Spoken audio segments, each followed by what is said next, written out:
What's happening, everybody? Jeff Lightsey Jr. here with the Victory Formation Sports Show, the Ball Sports Network. Be sure to hit the thumbs up button, like, share, subscribe. We got a lot of stuff to get to today because the New England Patriots went Christmas shopping during the first day of free agency yesterday, and it was a lot. And I am going to tell you why all of that was caused by what we just witnessed Tom Brady do with the Tampa Bay Buccaneers. Also, Deion Sanders and the Jackson State Tigers are ranked in the top 25 in the FCS. We're going to speak on that. And Drew Brees recently retired. And now there's a lot of debate on, is Drew Brees in that upper echelon of quarterbacks of all time? We're talking about the Mannings and the Tom Bradys and the Joe Montanas. Is Drew Brees on the same level as those guys? Be sure to hit the thumbs up button, like, share, subscribe, and the notification bell because we upload every single day. Let me adjust some things really quick, and we're going to dive right into things with the New England Patriots and how they just kind of shook up the entire NFL by the spending that they did yesterday in day one of free agency. Now, this is how rare and iconic New England spending that much money in free agency, not just day one of free agency, but in free agency in total. They spent more money and guaranteed more money to free agents yesterday in the first day of NFL free agency than they have over the last 10 years. In any year over the last 10 years, they've spent more money in day one of free agency yesterday than any year they have in the last 10 years. You want to know why they've done that or where they had to do that? There's a few reasons. One, they just watched Tom Brady go down to the Tampa Bay Buccaneers and join a super roster. And what did he do? He won a freaking Super Bowl. At age 43, he goes down to Tampa and joins a roster that has Mike Evans, joins a roster that went out and got Gronk, joins a roster that has a top-tier offensive line, joins a roster that has Shaq Barrett and JPP, and drafts the kid out as safety that's really Whitfield down at safety, adds Antonio Brown, has Chris Godwin, has Bruce Arians as coach, Brian Leftwich as offense coordinator, joins a superstar-studded roster and wins a Super Bowl. That's New England's ex. That's like watching your ex go from you to like a superstar, and they go and have superstar babies, and you are jealous as hell.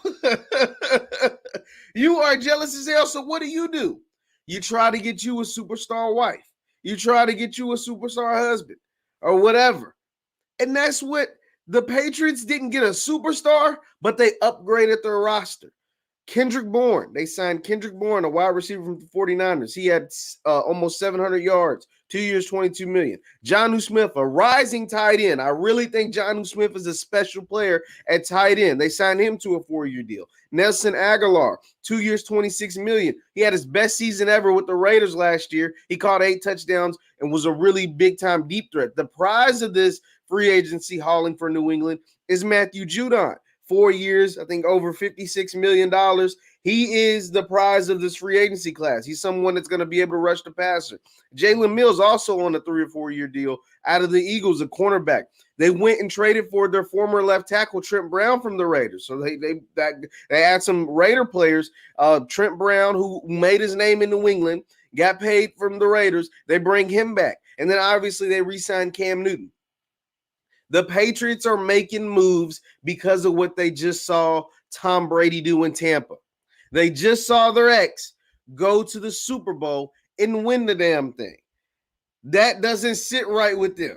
It's like, a lot of folks, some folks, I'm not going to say a lot of folks. I'm going to just say some folks. Some folks don't mind their ex succeeding, right? Like, they don't mind seeing their ex be good or having the twilight of, their life be okay or whatever. But you don't want it to be better than yours.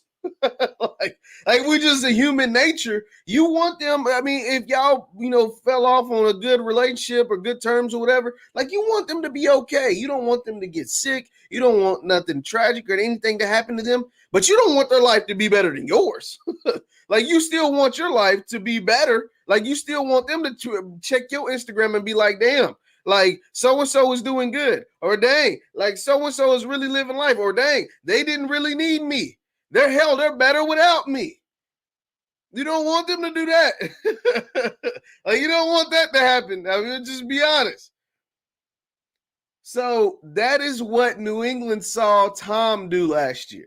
They saw their ex, who they had a lot of success with, the most success than any other organization or franchise, QB quarterback or QB head coach tandem in the history of the league. They saw a whole lot of success together, right? It's like a music artist and a producer. These guys won hella Grammys, hella BET awards, hella MTV awards or whatever.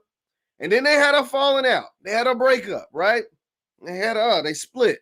And this producer went on to produce another cast or another artist or whatever, and they went 7-9. So that means that's below 500. That means they had a subpar year. It's like, you used to win in the big things, right? And you just had a subpar year. And then your artist gets with a new producer, a new super producer, right? Because the Bucks were a super team. They had a great roster. They get with a super producer and they sweep the awards. They go and win a Grammy, another BET award, another MTV award, another everything. Music award, whatever awards is out there. They win all of them again. It's like, damn. Like, yeah, I didn't want you to fall off, but I didn't want you to sweep the award show. I didn't want you to just go rack up on everything that we missed out on that we could have had this year if we stayed together.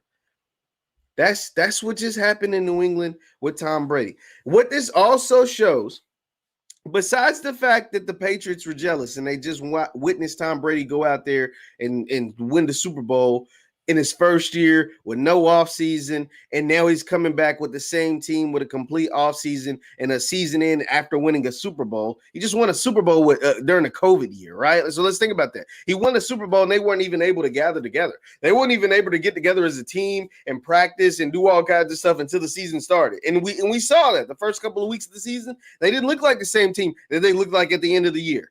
This team that ended up winning the Super Bowl because it took some time to gel because they didn't get those preseason games. They didn't get those offseason workouts. They didn't get those, all of that stuff during the offseason that really helps, right? And Tom was brand new to the team.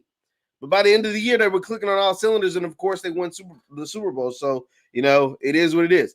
But what this also says about New England, besides the fact that they were jealous of Tom and watched him go down there and win the Super Bowl, what this also says about New England, it says Bill Belichick is admitting, okay, guys, all right, I'm the greatest coach ever. I have the most success ever as a head coach in the NFL. I'm the greatest coach ever, right? I just watched my star player go down, or my former star player go down and win a Super Bowl in Tampa, and my roster was below 500. I admit, my roster's been garbage. You don't bring in this many players: Kendrick Bourne, Jonnu Smith, Nelson Aguilar, Matthew Judon, Jalen Mills, Trent Brown. You don't bring in this many players if your roster is already good. If your roster's already stand pat, doing its thing, you don't have to bring in all these free agents. Now, you did have 8 opt-outs. I'll give you that. You had 8 opt-outs. Guys like Dante Hightower and Patrick Chung. Guys that will come back to this team this year and contribute. But you don't have to go out and get all these guys and pay all this money, $22 million, $26 million, $56 million, $54 million. You know what I mean? Like, you don't got a $24 million. You don't got to go out and pay all of these guys if your roster's already constructed the way it should be. If your roster's already built to win championships. And that's the thing. The Patriots are a team that prides itself in winning championships. They pride themselves on winning championships. And the roster that they had last season was not built to win championships. Even if those 8 guys don't opt out. Even if those guys don't opt out, they wasn't built to win a championship. So what do? They have to go upgrade the roster. They go out and get 2 wide receivers. If another one falls to them at 15, they'll get a 3rd wide receiver. They got to upgrade the quarterback. They re-signed Cam. Cam was a bargain steal at like whatever he made last year. It was like $1 million. Like, I think it was between $1 and $5 million. Something really cheap. And so they signed him to a $14 million deal to come and be the quarterback again this year. But he's got to be better. He's got to be better. But this roster was not built to win last year. But even after all of that, but they upgraded the roster. They now have players on the team that's supposed to contribute and supposed to make an impact. The team did go 7-9 last year. Now 7-9 is below 500. 7-9 is not Patriot standard. 7-9 is not the way things are done in New England. But you got to take in the circumstances. You got to take everything in, right? Like I said, they had 8 players opt out.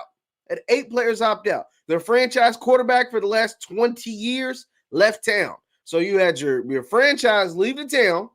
You had 8 players opt out. And then your quarterback that you bring in for a bargain basement deal, so that means he had no market. You bought a quarterback in for a bargain basement deal, Cam Newton, who isn't the most accurate. Let's be honest. I think his career completion percentage is under 60%. So he isn't the most accurate, and he didn't have an offseason. Now, everybody ain't Tom Brady. Tom Brady was able to not have an offseason and win a Super Bowl. Everybody ain't Tom Brady. Like that's an anomaly. That's not the regular. That's an anomaly. So he didn't have an offseason. He said they had 8 players opt out, and then they had a COVID outbreak.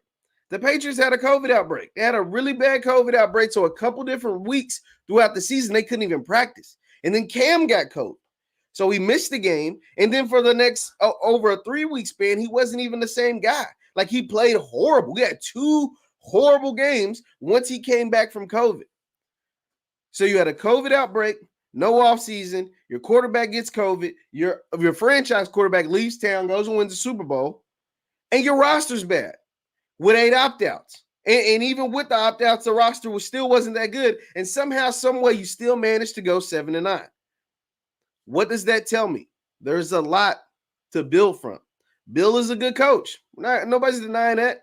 Josh McDaniels, as much as bad of a person he might be, he's a really good coach, offensive coach. Bill handles the defense. Him and his son. But they get the job done. With signing these guys, and if you can get better quarterback play in year 2, because every quarterback, theoretically, is supposed to be better in year 2 of an offense. It's year 2 of Cam under Josh McDaniels. It's year 2 of Cam in New England. It's year 2 of Cam, implementing the Patriot way. You got some more weapons. You're not relying on N'Keal Harry and a bunch of guys I don't even know their names. You got Kendrick Bourne, who had 700 yards last year. You got Nelson Aguilar, who had almost 1,000 yards and had a career high 8 touchdowns last year. Your running backs, I think, can make things happen. You got to go re-sign James White. Now, losing James White is going to hurt. He's a receiver / running back. But there's pieces in New England now. There are pieces in New England now, and you just watched your ex win the Super Bowl, and that hurts, and that's a motivation. When a lot of guys or gals see their ex thriving, like I said, you want your ex to do good. You wish them all well. You wish them the best. Most people. I'm not going to say all, because some folks hate their exes or whatever. But they just watch their ex upgrade. They just watch their ex win the Super Bowl. They just watched their producer and just watched their former artist go sweep the award show. Now, that sucks. You want them to do good, but you don't want them to do that good. You want them to do better than you. You don't want to go under 500 and watch them go and sweep the award show. Watch them go get the superstar husband or wife, and you know what I'm saying, chilling at the crib, not doing nothing, being very stagnant or below stagnant, whatever the hell, going in reverse. So, no, what you going to go do? You're going to work out. You're going to go take care of your skin, get your hair cut, get your hair done, all of this stuff. You're going to upgrade yourself, boss up, level up, and then come back with a vengeance. And that's what I think the Patriots are trying to do. They're going to get their opt-outs back. They went out and got them a left tackle. They went out there and got them some receivers. They went out there and got them a pass rusher. They went out there and tried to upgrade their cornerback. And now it's year 2 of Cam and Josh McDaniels. So they're looking to upgrade themselves for sure. Be sure to hit the thumbs up button, like, share, subscribe. Now, I'm going to talk about Jackson State football, because you know why? I love what Deion Sanders and Jackson State football is doing. So Deion Sanders and Jackson State, they blew out Mississippi Valley State this past week, 43-7. They blew them out 43-7. Now, Mississippi Valley State is a team that won 2 games last year. They're not a very good football team, but that's not the story. Jackson State is 3-0 with 2 blowouts of Edward Waters and Mississippi Valley State, and a win over Grambling, for the first time in like a decade. A win over Grambling, which snapped a 16-game home winning streak for Grambling. A win over Grambling that most people probably didn't see coming, at least not in year one, at least not on the road, at least not at Grambling. In Deion's first spring year, his first year, which was in the spring, ironically, and a lot of folks just didn't see that coming. And so, what I'm here to say is Deion has been asked about, he's got the win, his team, and now with all the success he's having, and probably a good chunk of the notoriety as well. And it's not like they're just garbage winning these games. Like, they're blowing some of these teams out. Now they are ranked in the top 25 in the FCS. Yes, clap it up. Deion Sanders and the Jackson State Tigers are ranked in the top 25 in the FCS, and they're the only HBCU in the top 25 right now. So that deserves some praise. And so what Deion is saying is, man, we need to continue to get primetime games. Like, this doesn't need to be a one-time deal, because the last 2 weeks, last week and this upcoming week, when they play against Alabama State, and I want to talk about that, but Deion and the Jackson State Tigers will be on ESPN2. Now, this is a quote from Coach Prime. He says, we shouldn't, because they've had a couple games on ESPN3, which is like streaming only. But obviously, if you have cable, you can watch ESPN2. So he says, we shouldn't be on no darn ESPN14. We're happy about it, but we should be on ESPN2 or ESPN. I guarantee the numbers are going to constitute that whatever you have us on the week prior, we outdid those numbers. Give us our shine. Allow our kids to get their exposure. Allow our kids to get their exposure. He's saying that because his game, actually the game against Alabama State will be on ESPN2. So he is like, man, if you continue to put us on major platforms, both of us are going to reap benefits, right? Both of us are going to benefit from putting Jackson State on ESPN or ESPN2, and not on no freaking ESPN. He called it ESPN 14, but not on ESPN 3, where the kids' mamas got to have computers and look it up and try to hook it up to the TV so everybody can see. Nah, man, put us on the big stage, and we going to show out. We're going to give you 43-7. We're going to give you a 33-28 in Grambling, one of the most exciting football games I watched in a few weeks. You know what I mean? Like, I watched all spring season. 33-14, 2 fumbles at the 1-yard line by both teams. I watched Jackson State against Mississippi Valley State. His team was, dancing on the sideline, dancing into the end zone. Big man doing a big man Deion shuffle. Like, they're an exciting football team to watch. Like, Jackson State is the real deal. And to see them ranked in the top 25 of the FCS is impressive.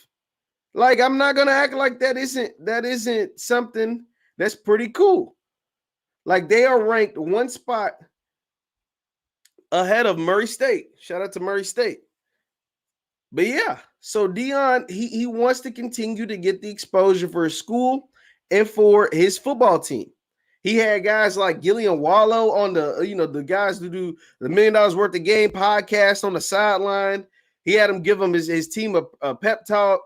His team got these dope all navy jerseys. They had some red jerseys. Like, they are doing the dang on thing, and they want to rebuild their stadium.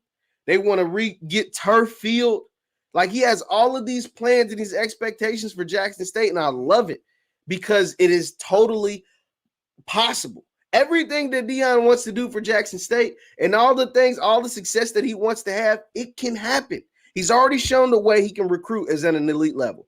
And now he's showing that he can actually coach at a pretty high level, because that was the question. Deion coming into college football, how would he be able to coach? Because he's never coached at any level as a head coach. He was the offensive coordinator of his son's Texas high school that played in a garbage, like, private school league that was, like, just honestly wasn't that good, right? I'm going to just be honest with you. It's a private school league that wasn't that great, and he was the offensive coordinator. And they beat all those teams, and they won all the state championships 4 years in a row and all that stuff. But the league wasn't that great, right? I think it was like one of the worst leagues in Texas. So let's just be honest. And so he had a lot of hype, but nobody really knew how he'd succeed at the college level. We all knew he could be a recruit. This is prime, man.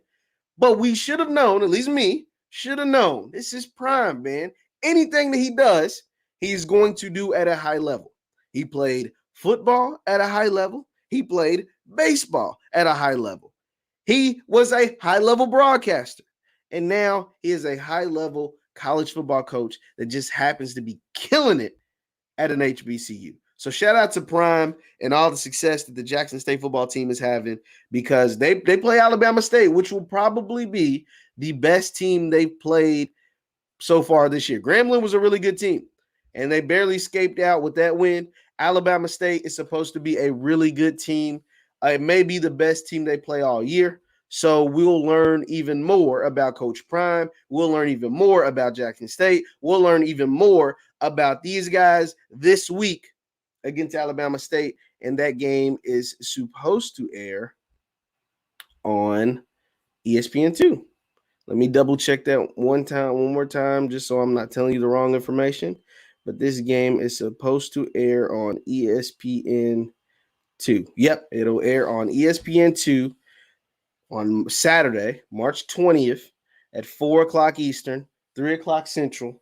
ESPN2, Jackson State Tigers versus the Alabama State Hornets. It's a game you guys are going to want to tune in for. I think it's going to be a really good one. Leave your thoughts in the chat. Leave your thoughts in the chat about Deion in his first year at Jackson State, because I think he's killing it. I really like what Deion's got going with Jackson State. Now, Drew Brees recently announced his retirement from the NFL. Drew Brees recently announced his retirement from the NFL, and he retires as one of the greatest quarterbacks in the history of the league. Please hit the thumbs up button, like, share, subscribe. Drew Brees retires as one of the greatest quarterbacks in the NFL. He's second all time in touchdowns. He's first in yards, first in completions, first in completion percentage. And I don't even think he's first in attempts. So he's the most accurate passer in the history of the league, right? The most accurate passer in the history of the NFL. 67.6% completion percentage. But there was this debate on ESPN. Is Drew Brees in that upper echelon of quarterbacks? Is Drew Brees on the top? Is he one of the, when you think of the best quarterbacks ever? Yeah, he's gonna be up there. But is he in that super elite level? There's one notch above, the top dogs. When you think of Brady and the Mannings and the Joe Montanas, is Drew Brees in that same company? And a lot of the guys on the ESPN, like Stephen A. and all these other people, were saying, yeah, he's right up there with those guys. And I'm here to tell you, no, he's not, guys. No, Drew Brees is not on the same level, in the same upper echelon as a Tom Brady, of a Peyton Manning, of a Joe Montana. No, he's not there. Drew Brees has all the stats and has all the numbers. Yes, I'm not but stats aren't everything. Let's just be real. Stats aren't everything. Big Ben over Drew Brees. You tweaking? Mark, shout out to Mark, dog. Big Ben is not better than Drew Brees. But Drew Brees had a hell of a career. And it makes you, and when I say what I'm about to say, I'm about to sound like a hater. But Drew Brees ain't those guys. I have a list of quarterbacks that I have that are better than Drew Brees, that I would take because here's the thing. You can't be in that upper echelon of quarterbacks if you was never the best quarterback during your era, right? Drew Brees has a lot of huge numbers, but he's never won an MVP. He's only got one Super Bowl. And during his time, he played 20 years in the NFL. There was never one, not one time in 20 years, did anybody ever say Drew Brees is the best player in the NFL? Never once. Drew Brees, not only is he not the best player in the NFL, there was never once anybody ever said Drew Brees is the best quarterback in the NFL. I'm taking Drew Brees over Tom Brady. I'm taking Drew Brees over Peyton Manning. I'm taking Drew Brees over Aaron Rodgers. Hell, we even got some folks saying I'm not taking Drew Brees over Big Ben. And that's debatable. I don't really think that's debatable. Drew Brees is better than Big Ben. But still, there was never one time he was the best player at his position. So how in the hell can you be how can you be in that upper echelon of quarterbacks if you were never the best player at your position ever? Like you never were. And then and to say, oh, MVPs don't matter, because I heard one of the guys say, yeah, he's never won an MVP. It's like MVPs don't matter. Yes, the hell they do. Like what? We just gonna act like MVPs don't matter? Yes, they do. Regular season MVPs matter. Like when we're talking about our GOATs, the reason why Brady is what he is, not just the Super Bowl, but it's the fact that Brady has 3 regular season MVPs. Peyton Manning has like 5 regular season MVPs. Aaron Rodgers has like 3 or 4 regular season MVPs. Drew, what's the man name?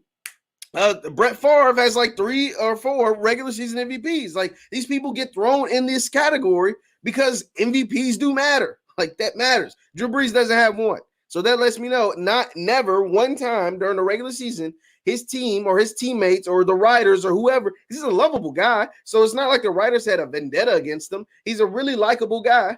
But never once was he considered the best player in the NFL during the regular season. And then it's not like he had this overwhelming playoff success. Like Drew Brees, like he has a Super Bowl win, yes. And I'll give you, even though it's weak, I'll give you the last couple of years when he had the miracle in Minneapolis when Stephon Diggs caught that pass and the safety for the Saints just completely missed him. Right, and he goes in and scores, and they win that game. And then the play against the Rams, the clear pass interference, right? But even if I give you those wins, there's no guarantee they win the Super Bowl those years. Like, I like their chances, but I like their chances before those games, and they lost those games. And then Drew Brees went a period where he went like 3 or 4 years in a row, 7-9. He went 7-9, like 3 or 4 years in a row. So he doesn't have this overwhelming playoff success. Outside of a Super Bowl that he won over a decade ago, won a Super Bowl in like 2010. Outside of that, the last 10 years, he's piled up a whole bunch of regular season stats, but not a lot of playoff success. And even those regular season stats didn't give you MVP. So to think that Drew Brees is in the same category as those guys, Montana with 4 Super Bowls and multiple regular season MVPs. Tom Brady, as we know, we got 7 and the 3 MVPs. Peyton Manning, who's got 5 regular season MVPs and 2 Super Bowls. Like I'm not. Here's the guys that I would take over Drew Brees if I'm building, because you got to also think about the circumstances that Brees played in. He played in a division that was never really dominant, right? He played in a division that had the Carolina Panthers, who were like hit and miss, the Tampa Bay Buccaneers, who haven't been good until Brady showed up for the better half of the last 2 decades. So, like, those are 2 of the teams, and then Atlanta Falcons, who are like the most inconsistent team in the history of the NFL. The Atlanta Falcons, the Tampa Bay Buccaneers, who've been mostly garbage, and the Carolina Panthers, who are, they're just okay for the most part. Even with Cam is very inconsistent, at least when he was there from 2011 to 2020 or 2019. So, so here's the guys I'm taking over Drew Brees. I'm taking Brady, obviously, Manning, Montana. Those are the 3. I'm taking Dan Marino, who won a regular season MVP, who had all the passing statistics from the 80s to the 2000s, before the air raid, before everybody, all the passing downs and all the pass interference calls and all the rules that are geared towards the quarterbacks now. Dan Marino had all of that. He had all of that, like all of those records before, the stats kind of got inflated with all the rules and the way football's played now. But hey, it is what it is. So I'm taking Dan Marino. I'm taking John Elway and his like 4 or 5 Super Bowl appearances and his 2 Super Bowl wins. I'm taking Aaron Rodgers, because Aaron Rodgers won 3 regular season MVPs, and I have eyeballs. I have freaking eyeballs. The man plays in Green Bay, cold weather, no dome, and had a coach in Holmgren who was freaking like, whose offense was caveman-like. So I'm taking Aaron Rodgers and then Drew Brees. So he's 1, 2, 3, 4, 5, 6. He's 7th on my all-time quarterbacks list. Drew Brees is 7th on my. So that is really good. Like, that is really, really good. But 7th on the all-time quarterbacks list, that doesn't put you in the upper echelon of quarterbacks. If I got 7 guys, if you don't even crack the top 5, That doesn't put you on the same playing field as those guys. You're going to be a first ballot Hall of Famer.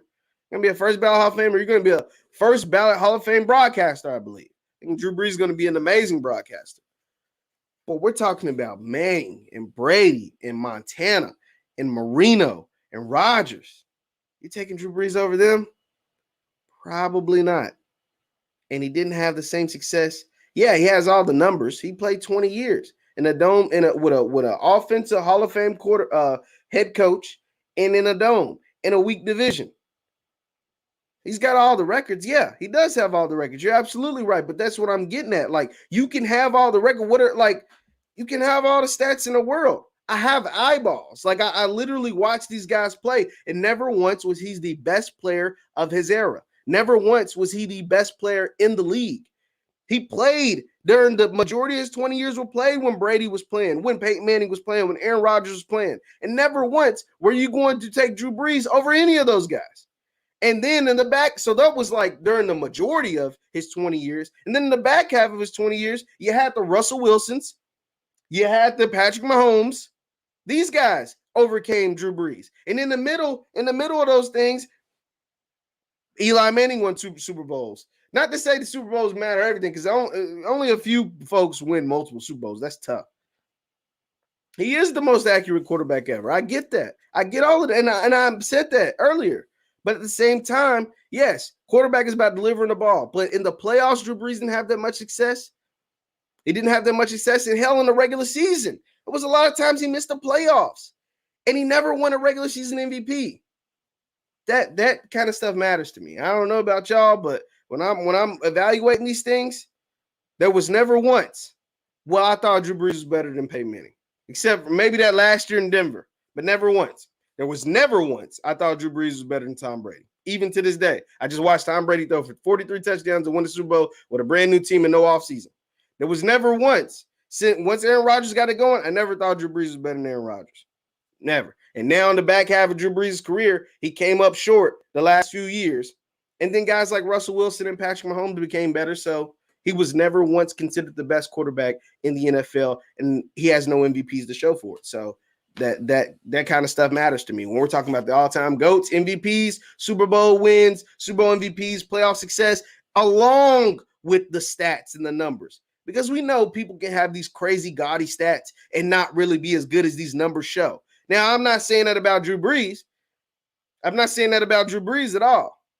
But Drew Brees did miss the playoffs a few times in there. Drew Brees did have underwhelming playoff performances during his time. And he never once was better than these guys that I named. So that's where I stand on that. Thank you guys for tuning in. Once again, I'm Jeff Lighty Jr. at the Black Boss Channel, the Victory Formation Sports Show. There's my little logo right here. Check us out. We're on the Black Boss Channel. Thank you guys for hitting us up. And I will see you guys next time. Peace.